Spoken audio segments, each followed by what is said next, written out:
Andes, portavoz de la información de la nación ecuatoriana.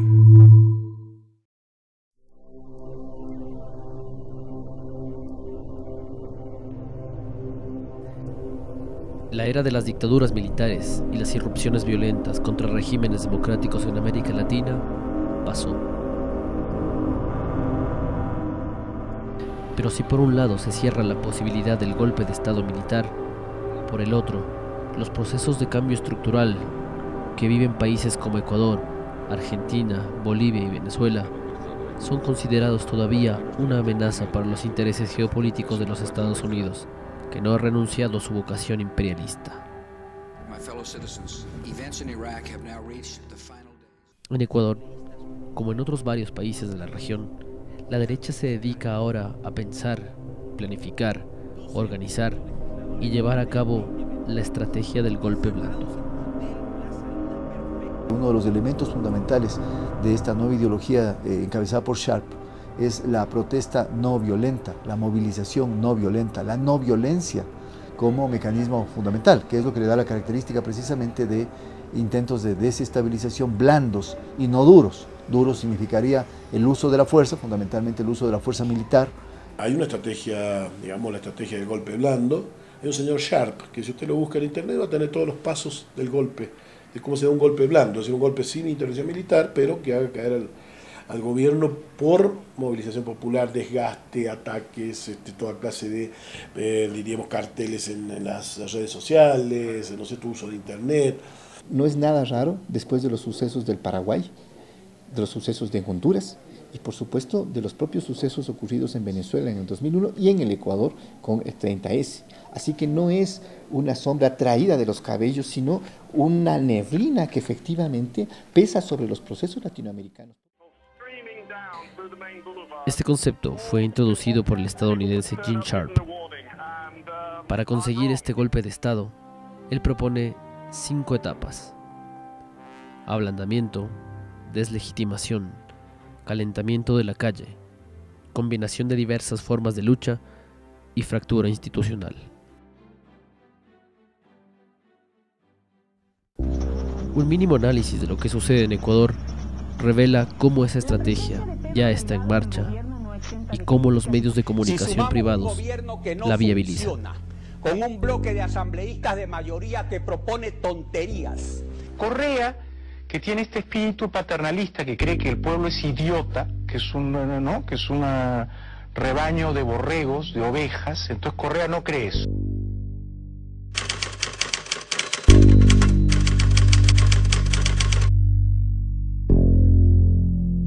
Diario El Universo se sumó una infografía con las supuestas alertas internacionales. Se está dando son intentos reiterados de los distintos sectores de oposición para generar unas predisposiciones, digamos, negativas, para generar lo que Noel Neumann llama el clima de opinión desfavorable a la acción gubernamental, ¿no es cierto? Esto evidentemente es muy difícil de hacer, pero no cuando se cuenta con el favor del sistema de medios privados.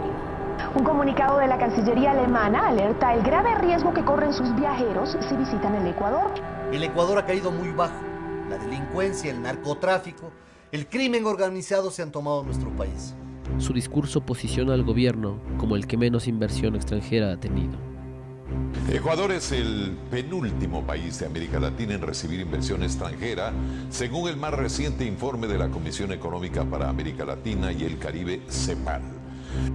Dicen que Correa desaparecerá la dolarización. Dicen que hay liquidez en Ecuador.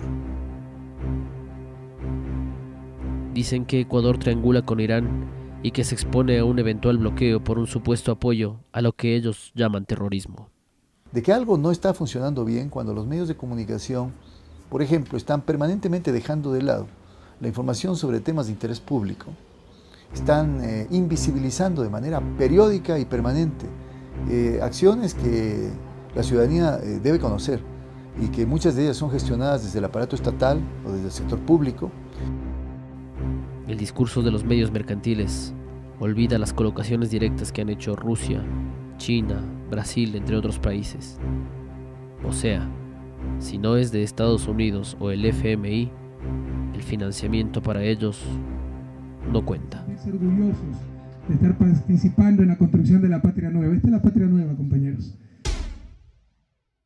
Envuelven argumentos simples en un lenguaje complejo y alertan a la ciudadanía con titulares escandalosos.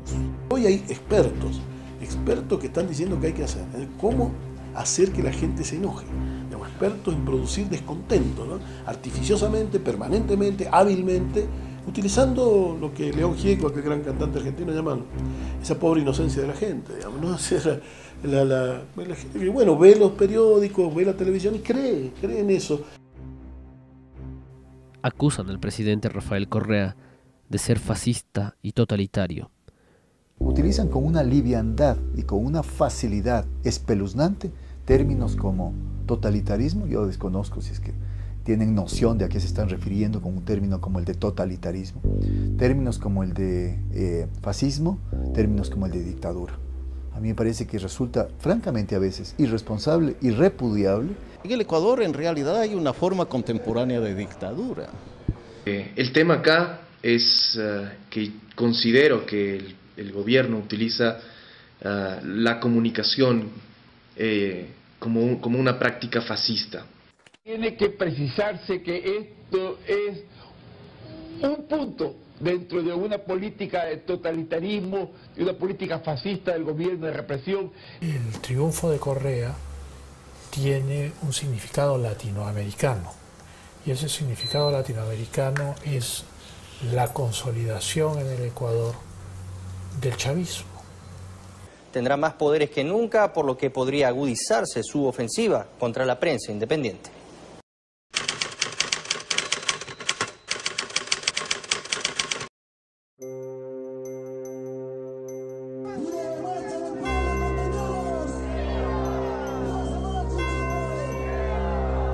La movilización opositora ha sido escueta, pero ha existido.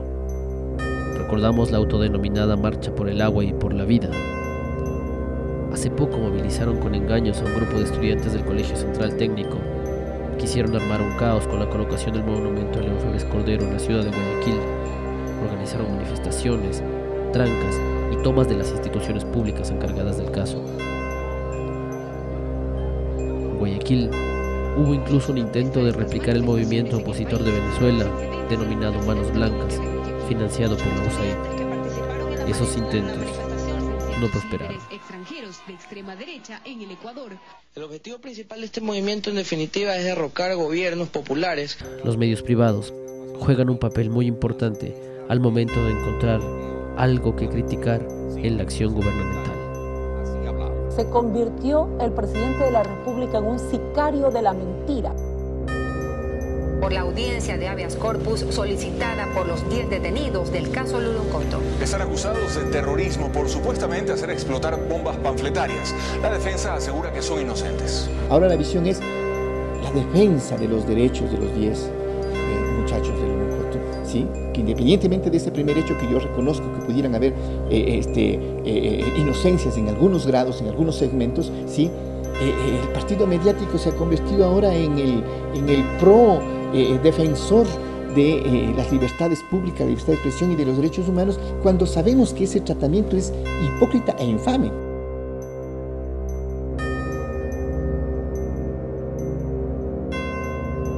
En tanto que en el gobierno de León Febres Cordero, cuando se asesinó, torturó y desapareció a cientos de jóvenes ecuatorianos, legitimaron la acción represiva del terrorismo de Estado bajo el pretexto de defensa de la democracia.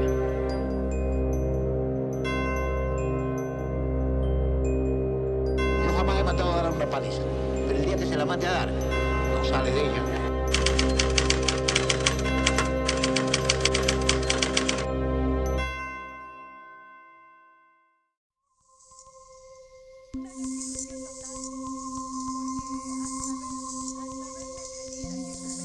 Las operaciones de guerra psicológica también se desarrollan en Ecuador.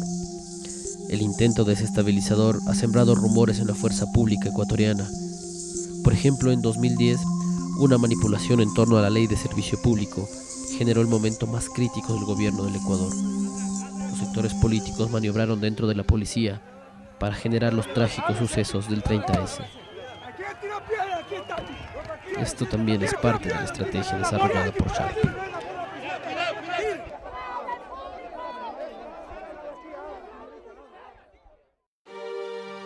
Por estos días, el ministro del Interior del Ecuador, José Serrano, salió al frente para mostrar una conspiración que se gestaba con la circulación en los cuarteles policiales y militares de un documento apócrifo en el que, entre otras falsedades, se menciona una supuesta unificación de los seguros sociales de las Fuerzas Armadas y la policía. Queremos señalar categóricamente que este documento que han difundido los conspiradores de siempre como supuesta propuesta legal o anteproyecto de ley no existe.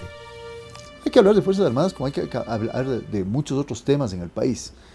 El problema es cuando esto se convierte ya en un tema que va mucho más allá de lo razonable, cuando efectivamente primero se alarga de manera curiosa, inusitada, en la agenda informativa de los medios, cuando hay una suerte de frente común de los medios para visibilizar y focalizarse en este problema, cuando los niveles de especulación rebasan lo razonable.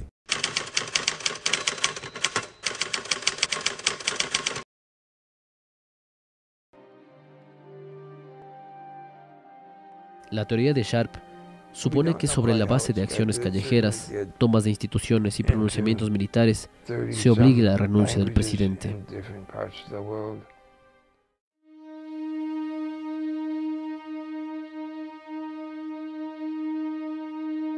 Los gobiernos con discurso antiimperialista han generado una serie de epítetos que es fácil encontrar en periodistas y pseudoanalistas del Ecuador y el continente. Ecuatorianos, abramos los ojos. Rafael Correa miente otra vez al país.